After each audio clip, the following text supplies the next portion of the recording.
Hello students, this is second video on thermal properties of matter. और इसके अंदर first topic जो अभी है वो है स्पेसिफिक हीट। स्पेसिफिक हीट को अच्छे से अंडरस्टैंड करते हैं because it plays a very important role in understanding this chapter all together.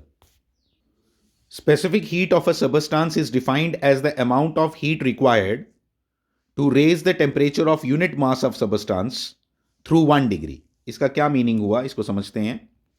अगर मैं कोई भी एक सबस्टांस लूं, वाटर, ऑयल, आयरन, एनीथिंग, कोई भी सबस्टांस ले रहा हूं, उसकी एक स्पेसिफिक हीट की वैल्यू होती है। कोई वैल्यू है, जैसे मान लो फॉर एग्जांपल 10 है वैल्यू। ये 10 मुझे क्या बताएगा, मतलब आप किसी भी आप इंटरनेट से या किसी टेबल से कहीं से भी आप देखोगे ना, आपको एक वैल्यू मिलेगी। हर सबस्टांस की एक स्पेसिफिक हीट की वैल्यू होती है। बट मुझे ये बताना है कि वो वैल्यू मुझे क्या बताती है। वो वैल्यू मुझे बताती है कि उस पर्टिकुलर सबस्टांस को अगर मैं उसके टेम्परेचर को इंक्रीज करना चाहता हूं 1 डिग्री सेल्सियस से, और वो सबस्टांस कितना लेना है, 1 यूनिट। 1 यूनिट का मतलब होता है कि अगर आप जिस सिस्टम ऑफ यूनिट्स में हो, एसआई सिस्टम ऑफ यूनिट्स में हो तो केजी बोलो, सीजीएस सिस्टम में हो तो ग्राम बोलो। इसलिए amount of heat required to raise 1 unit of substance. 1 unit of substance अगर मैं पर्टिकुलरली एसआई यूनिट्स की बात करूं तो 1 kg ऑफ सबस्टांस लिया, और उसको मैंने 1 डिग्री सेल्सियस अगर उसका टेम्परेचर बढ़ाना हो। 1 डिग्री सेल्सियस का मतलब हो गया, अगर वो उसका टेम्परेचर 20 है तो 21 करना हो, 21 है तो 22 करना हो, तो 1 डिग्री सेल्सियस टेम्परेचर बढ़ाने के लिए 1 यूनिट सबस्टांस को मुझे कितनी हीट देनी पड़ेगी, is the specific heat of a substance. Fine, ये हो गया इसका मतलब। अब ये किसके काम आता है? इसके काम आता है कि मान लो मुझे बता दिया किसी ने कि आपको क्या करना है, आपको 5 kg आपका सबस्टांस है, आपको टेम्परेचर बढ़ाना है उसका 10 डिग्री सेल्सियस। तो बताओ हीट कितनी चाहिए होगी। तो मैं वही स्पेसिफिक हीट की वैल्यू निकालूंगा जो एक एक पर्टिकुलर मटेरियल के लिए फिक्स्ड रहती है, वो कभी भी चेंज नहीं होती किसी भी सबस्टांस के लिए। अगर वो वैल्यू मुझे पता है तो वो उस वैल्यू को मैं मल्टीप्लाई कर दूंगा, क्योंकि हमने जो वो वैल्यू लिखी है वो 1 kg के लिए लिखी है, यहाँ 5 kg है तो 5 से मल्टीप्लाई कर दो। हमने जो वो वैल्यू लिखी है वो किसके लिए लिखी है, 1 डिग्री सेल्सियस के लिए, इससे किससे मल्टीप्लाई कर दो, 10 से मल्टीप्लाई कर दो। तो इसलिए टोटल फॉर्मूला आ जाता है कि Q equal to heat required to raise the temperature delta T. Delta T temperature raise करने के लिए आपको कितनी हीट चाहिए होगी, वो आ गया MC डेल्टा टी। ये इसका फॉर्मूला बन जाता है जो हमारे काम आता है। और C की वैल्यू आपको नॉर्मली गिवन होती है, हमें मालूम होती है कि किसी पर्टिकुलर सबस्टांस की C की वैल्यू कितनी है। अब C के यूनिट्स के बारे में बात करोगे तो ऐसा यूनिट्स की बात करूं तो आपके इसके हीट के यूनिट्स हो गए joules per KG, degree Celsius inverse. अब एक और बात आपको बता देता हूं कि डिग्री सेल्सियस इनवर्स लिखा, आप बोलोगे सर केल्विन यूनिट्स होते हैं इसके, लेकिन चेंज इन टेम्परेचर की जब हम बात करें तो डिग्री सेल्सियस और केल्विन बिल्कुल इक्वल होता है। ये लास्ट वीडियो में मैंने आपको एक्सप्लेन किया है। आगे चलते हैं। एक और डेफिनेशन इसके साथ आती है, molar specific heat. Molar specific heat की बात क्या हो गई, जब वो सबस्टांस अगर मैं 1 मोल लूं, जैसे आपने पीछे लिखा था 1 यूनिट, 1 यूनिट में हम 1 kg 1 ग्राम ले सकते हैं, लेकिन अगर 1 मोल ले लें तो वो वैल्यू को क्या बोलेंगे, मोलर स्पेसिफिक हीट। ठीक है, और मोलर स्पेसिफिक हीट के यूनिट क्या होंगे, केजी इनवर्स की जगह आपको क्या दिखाई देगा, mole inverse, kelvin inverse, degree Celsius inverse चलेगा, डिग्री सेल्सियस भी चलता है, मैं बता देता हूं, केल्विन लिखो या डिग्री सेल्सियस, क्योंकि चेंज इन टेम्परेचर की बात होती है तो ये दोनों सेम होते हैं। अगला टॉपिक है आपका क्लोरीमेट्री।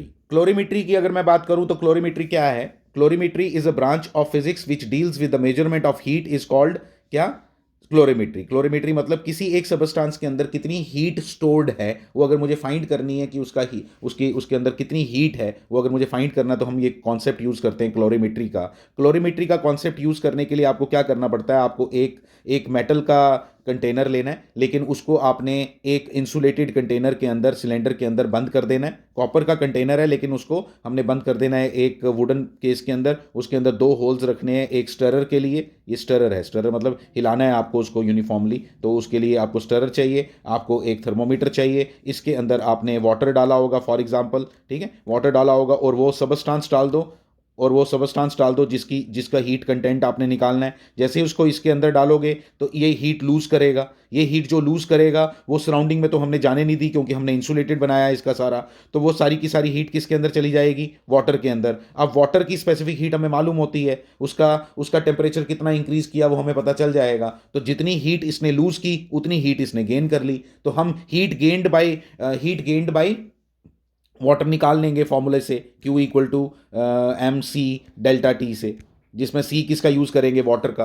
तो वाटर की स्पेसिफिक हीट की वैल्यू आपको मालूम होगी, डेल्टा टी आपने कैलकुलेट कर लिया थर्मोमीटर को यूज़ करके, और मास ऑफ वाटर आपको पहले से मालूम होगा। यहाँ से आपको पता चल जाएगा कि हीट गेन्ड बाई वाटर कितनी है। जितनी हीट गेन्ड बाई वाटर होगी उतनी heat lost by that substance होगी जिसका हीट कंटेंट आप फाइंड करना चाहते हो। तो ये सिंपल आपको बता दिया। ये न्यूमेरिकल टॉपिक है, इसमें न्यूमेरिकल्स करेंगे तो आपको क्लैरिटी और ज़्यादा आ जाएगी।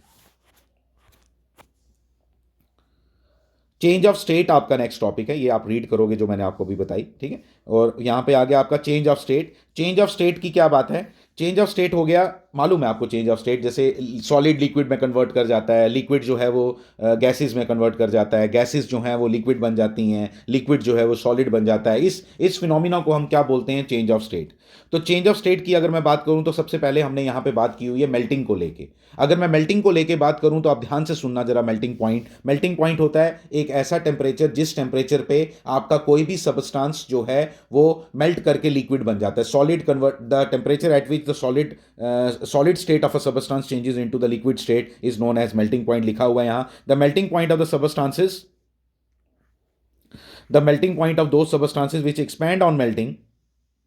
ठीक है, क्या इसके बारे में, ये जरा इंटरेस्टिंग है, सुनना जरा। क्या ऐसे देखो, मेल्टिंग करने से, मैं एक सॉलिड सबस्टांस ले रहा हूं, मेल्टिंग करने से दो केसेस बनते हैं। या तो वो सबस्टांस जो है मेल्टिंग करने पे उसका वॉल्यूम इंक्रीज करता है, या तो उसका वॉल्यूम इंक्रीज करता है, या तो वॉल्यूम उसका डिक्रीज करता है।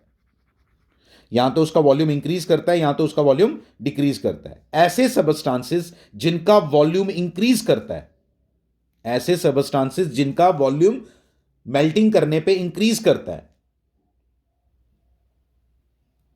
उन सबस्टांसेस का प्रेशर इंक्रीज करने पे, ऐसे सबस्टांसेस का प्रेशर इंक्रीज करने पे मेल्टिंग पॉइंट इंक्रीज कर जाता है। रीजन के साथ बताऊंगा आपको, थोड़ा सा याद रखने के लिए वो काम आएगी आपके बात। क्या है वो बात? ऐसे मतलब मैंने एक सबस्टांस ए लिया और मुझे मालूम है जब मैं ये लिक्विड फॉर्म में कन्वर्ट करता है, जब ये लिक्विड फॉर्म में कन्वर्ट करता है तो क्या होता है?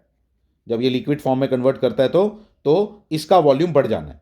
जैसे मैं आपको वाटर की बात बताऊं तो आइस जब मेल्ट करती है ना तो वॉल्यूम कम हो जाता है। तो इसलिए ये वो वाला केस नहीं है। ये हम वो वाले मटेरियल ले रहे हैं जैसे पैराफिन वैक्स, फास्फोरस, सल्फर, ऐसे मटेरियल्स जिनका जिनका जिनका लिक्विड बनने पे वॉल्यूम इंक्रीज करता है। लिक्विड बनने पे वॉल्यूम इंक्रीज करता है। वाटर वो नहीं है, वाटर उल्टा है, वाटर में वॉल्यूम डिक्रीज करता है। ठीक है, तो इसमें अगर हम बात करें तो यहाँ पे जब हम इसके ऊपर प्रेशर लगाएंगे, आप जरा फील करना जरा इस बात को। जब मैं इसके ऊपर प्रेशर लगा रहा हूँ, आप इसको फील करके देखो, आपको याद हो जाएगी ये बात। क्या कि ये जब मैं इसके ऊपर प्रेशर लगाऊंगा तो मतलब मैं क्या कर रहा हूँ? मैं इसको प्रेशर लगा के ये बोल रहा हूँ कि भाई मैं इसके वॉल्यूम को इंक्रीज नहीं होने दूंगा। ठीक है, मतलब ये जो प्रेशर अप्लाई कर रहा है ये क्या बोल रहा है? ये बोल रहा है कि मैं तेरे वॉल्यूम को इंक्रीज नहीं होने दूंगा। ठीक है, और यहां से हीट दी हुई है हमने, एक जगह से हमने इसको हीट दी हुई है और मैं इसको मेल्ट करने की कोशिश कर रहा हूं। तो जब तुमने प्रेशर अप्लाई किया होगा तो तुम प्रेशर अप्लाई करके उसके वॉल्यूम को इंक्रीज नहीं होने दे रहे हो। दैट मीन्स कि उसको लिक्विड में कन्वर्ट नहीं होने दे रहे हो। तो जब तुम लिक्विड में कन्वर्ट नहीं होने दे रहे हो क्योंकि वॉल्यूम इंक्रीज होता है, ठीक है, और तुमने प्रेशर देखो जहां हमने अप्लाई किया हुआ है, मतलब तुमने उसको जकड़ के रखा हुआ है कि भाई तेरे वॉल्यूम को इंक्रीज नहीं होने देना, इसलिए तुम्हें ज्यादा हीट देनी पड़ती है उसके वॉल्यूम को इंक्रीज करने में, और इसलिए तुम्हारा मेल्टिंग पॉइंट जो है वो इंक्रीज कर जाता है। ऑन द कॉन्ट्ररी, अगर उल्टे बात करें कि ऐसे केसेस जैसे आइस के केस में अगर आपने इसी तरह से आइस ली, अगर इसी तरह से आपने आइस ली और आइस को आपने क्या किया? आइस को आपने इस तरह से प्रेशर अप्लाई किया। ध्यान से सुनना जरा। आइस को इसी तरह से आपने, जैसे वहां पे पैराफिन वैक्स या सल्फर या फास्फोरस को आपने प्रेशर अप्लाई किया था, इस बार आप प्रेशर अप्लाई कर रहे हो किसको? आइस को। करो। जब आपने आइस को प्रेशर अप्लाई किया, ध्यान से प्लीज इस बात को समझना है आपने, जब आपने आइस को प्रेशर अप्लाई किया, आइस एक ऐसी चीज़ है, हम नहीं बोल रहे आइस की बात, हम ऐसे मटेरियल्स की बात कर रहे हैं, ऐसे सबस्टांसेस की बात कर रहे हैं जिनका टेम्परेचर इंक्रीज, जिनका प्रेशर इंक्रीज करने पे मेल्ट जो है, सॉरी, हम ऐसे मटेरियल सबस्टांसेस की बात कर रहे हैं जिनका मेल्ट करने पे यानी लिक्विड फॉर्म आने पे, सॉलिड से लिक्विड जब वो कन्वर्ट होते हैं तो उनका वॉल्यूम डिक्रीज करता है। पहले किसकी बात की? जिनका वॉल्यूम इंक्रीज करता है, अब इसका वॉल्यूम डिक्रीज करता है, और तुम वॉल्यूम को क्या करने की कोशिश कर रहे हो यहां? डिक्रीज। तो इसलिए कम हीट देनी पड़ेगी, यानी प्रेशर भी वही काम कर रहा है जो हीट ने काम करना है। यहां पे प्रेशर वो काम कर रहा था जो हीट ने काम, उससे उल्टा काम कर रहा था, इसलिए यहां पे हीट ज्यादा देनी पड़ी। यहां पे ये दोनों एक दूसरे का को फेवर कर रहे हैं। हीट भी क्या करती है ऐसे सबस्टांसेस में, उसको लिक्विड में कन्वर्ट करके उसके वॉल्यूम को डिक्रीज करती है, और तुम भी उसके वॉल्यूम को डिक्रीज कर रहे हो, वो तो दिख रहा है सामने। तो इसलिए यहां पे आपको कम हीट देने से, यानी कि कम टेम्परेचर पे ये मेल्ट कर जाती हैं ऐसी चीजें। और यहां पे ये आपने इसमें बात समझनी थी जो इंपॉर्टेंट है यहां, कि आइस के केस में अगर आप प्रेशर अप्लाई करोगे तो वाटर जो 0 डिग्री सेल्सियस पे मेल्ट करता है वो उससे कम डिग्री सेल्सियस पे ही मेल्ट कर जाएगा। ये आपने इसमें बात समझनी है। ये सब यहाँ से रीड करो, यहाँ पे लिखा भी है cast iron, ice, bismuth etcetera decrease with increase in pressure. अच्छा, फिर इसके बाद एक और हमारी बात है, ये देखो, ये इंटरेस्टिंग है, ये इंटरेस्टिंग है। The temperature at which the liquid state of a substance change into gaseous state, उसको बॉइलिंग बोलते हैं, बॉइलिंग ऑफ वाटर आपने पढ़ा ही हुआ है। The boiling point increases with increase in pressure. इसमें कोई दो केसेस नहीं है। मेल्टिंग में टेंशन थी ना, क्या है? अब जब भी आपका लिक्विड जो है ना वो गैस में कन्वर्ट होता है, उसका वॉल्यूम इंक्रीज करता ही करता है, उसका वॉल्यूम इंक्रीज करता ही करता है। मतलब आपको ये बोलने की जरूरत नहीं है कुछ में करता है कुछ में नहीं करता, नो।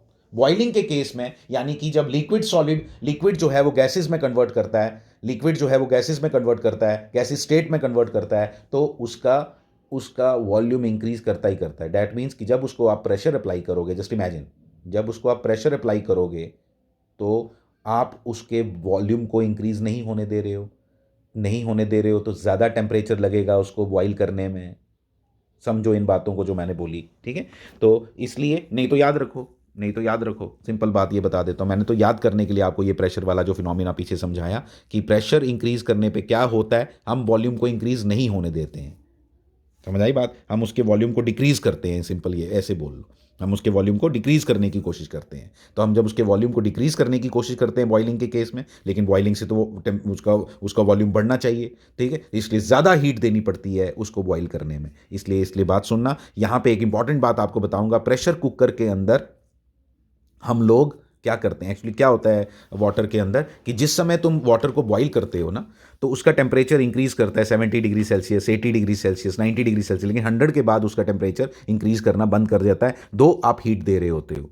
अब इसलिए प्रॉब्लम ये होती है कि जैसे मान लो आप कोई चीज़ पका रहे हो, जैसे आप नॉन वेज पका रहे हो, आप राजमा पका रहे हो, आप राइस पका रहे हो, ठीक है? उनको गलना पड़ता है, उनको सॉफ्टन करना है आपके टेम्परेचर ने। लेकिन प्रॉब्लम ये है कि जब तुम हायर ऑल्टीट्यूड पे जाते हो, तो वहाँ पे boiling point of water decrease कर जाता है। मान लो 90 डिग्री सेल्सियस हो गया, मान लो 90 डिग्री सेल्सियस हो गया वहाँ पे बॉइलिंग पॉइंट, क्योंकि वहाँ पे क्या होता है, वहाँ पे प्रेशर कम होता है, ठीक है? वहाँ पे प्रेशर कम होता है, इसलिए प्रेशर कम होने की वजह से, ठीक है, प्रेशर कम होने की वजह से वहाँ पे बॉइलिंग पॉइंट क्या हो जाता है, डिक्रीज कर जाता है, ठीक है? क्योंकि प्रेशर डिपेंडेंट है वो, जितना ज़्यादा प्रेशर होगा, जितना ज़्यादा, पहले एक समझ लो, मैं दोबारा बता रहा हूँ कि जितना ज़्यादा प्रेशर होगा उतना ज़्यादा टेम्परेचर लगेगा उसको बॉईल करने में, ठीक है? तो लेकिन जब तुम हायर ऑल्टीट्यूड्स पे जाते हो वहाँ पे प्रेशर डिक्रीज कर जाता है। अब प्रेशर डिक्रीज करने के कारण बॉइलिंग पॉइंट भी डिक्रीज कर जाता है। बॉइलिंग पॉइंट डिक्रीज करने के कारण हमें थोड़ा नुकसान होता है। जैसे हम कहीं पे ट्रैकिंग करने गए हैं, हमने टेंट लगा के वहाँ पे हमने बोला कि भाई हमने हायर ऑल्टीट्यूड पे जाके वहाँ पे खाना खुद बनाएंगे। खाना खुद बनाते टाइम हमने डिसाइड किया कि हम वहाँ पे जैसे राइस को बॉईल कर रहे हैं, तो राइस को बॉईल करते टाइम होगा क्या, ये समझो। होगा ये कि 90 डिग्री सेल्सियस पे ना, 90 डिग्री सेल्सियस पे वाटर बॉईल कर जाएगा। अब वाटर बॉईल कर गया, 90 के बाद टेम्परेचर इंक्रीज नहीं करना, 90 के बाद टेम्परेचर इंक्रीज नहीं करना, तो टेंशन हो गई। क्यों? क्योंकि आपका जो राइस है वो कह रहा भाई मैं तो 110 पे बॉईल होता हूँ, मैं तो 110 पे सॉफ्टन होता हूँ, ठीक है? अब 90 पे ही अगर बॉईल हो रहा है, 90 के बाद टेम्परेचर बढ़ना नहीं, ये भी हमें मालूम है। इसलिए फिर क्या किया जाता है, प्रेशर कुकर की हेल्प ली जाती है। प्रेशर कुकर क्या करता है, प्रेशर कुकर उसके प्रेशर को बढ़ाता है, प्रेशर कुकर उसके प्रेशर को बढ़ाता है, और प्रेशर कुकर जो प्रेशर बढ़ाता है, प्रेशर बढ़ा के क्या करता है, बॉइलिंग पॉइंट रेज कर देता है। बॉइलिंग पॉइंट मतलब अब उसको ज़्यादा टेम्परेचर लगेगा क्या करने में, उसको बॉईल होने में, उसको गैसियस स्टेट में, उसको स्टीम में बनने में, ठीक है। तो ज़्यादा टेम्परेचर लगेगा तो टेम्परेचर उतना ऊपर जाएगा। मान लो प्रेशर कुकर के अंदर अगर मैंने प्रेशर बढ़ा दिया, अब वाटर की बॉइलिंग किस पे होनी है, वाटर उसके अंदर ज़रूर डाला होता है हमने, राइस को भी जब भी बॉयल करते हैं, राजमा को करते हैं, नॉन वेज को करते हैं, तो वाटर उसके अंदर ऑब्वियसली है, ठीक है। तो वाटर जो है वो बॉयल करेगा किस पे, वो करेगा 120 डिग्री सेल्सियस पे। तो वैसे हम 120 डिग्री सेल्सियस के दर्शन कर ही नहीं पा रहे थे, लेकिन अब हम 120 डिग्री क्यों देख पा रहे हैं, क्योंकि हमने उसका प्रेशर इंक्रीज कर दिया। तो इसलिए प्रेशर कुकर की ये सबसे बड़ी इंपॉर्टेंस है कि हम वाटर के टेम्परेचर को लिक्विड फॉर्म में ही 100 डिग्री सेल्सियस से ऊपर भी लेके जा सकते हैं। नॉर्मली नहीं जाता, पतीले में नहीं जाएगा, नॉर्मल वेसल में नहीं जाएगा, लेकिन प्रेशर कुकर में जरूर जाएगा, क्योंकि वहां पे आपने आर्टिफिशियली उसका प्रेशर को इंक्रीज किया। और जब आपने प्रेशर को इंक्रीज किया, और प्रेशर को इंक्रीज करने से उसका बॉइलिंग पॉइंट बढ़ गया मतलब 100, 110, 115 डिग्री सेल्सियस तक गया। इसलिए इजीली आपके जो चावल, राजमा, नॉन वेज सब अच्छे से वो सॉफ्टन हो जाता है।